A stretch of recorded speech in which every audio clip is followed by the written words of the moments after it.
Hi, my name is Rob Nordin from Oxbow, Saskatchewan. I chose DISC for a virtual second opinion because I reached out to several places and DISC was the first place to reach back to me and to pursue trying to get me the help that was required. I traveled to have surgery at DISC because the doctor seen from my MRI, Dr. Salari seen from my MRI that it was an emergent situation that needed to be dealt with right away. They got me in right away and they had technology that we did not have in Canada. In Canada, all I was offered was a complete fusion from C4 to C7, whereas down at DISC, they were able to put in artificial discs, C4-5 and C5-6, and only fuse 6-7, which has gained me a lot of movement back in my neck. And I did not realize that this is the way it was going to be when I went, but I'm so thankful that it was like this and it was very successful. And when I went back for my second surgery on my lumbar, I had reached out to several places and they all told me the same thing,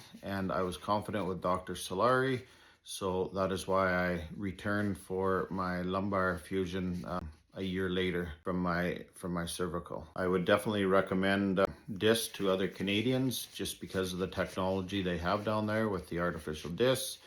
And I also use a thing called neuromonitoring, which I'm sure is being used elsewhere, but when I inquired about it in a few other places locally, nobody seemed to know what I was talking about.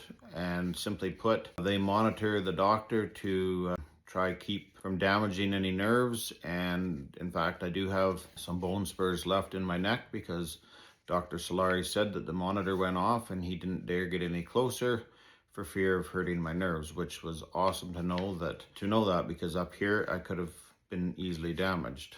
So the long and short of it is, I do recommend it to other Canadians to go down there if you can make it work, because it is, with spine issues, you just don't want to play around with them because you have no idea that the damages that could happen if you wait.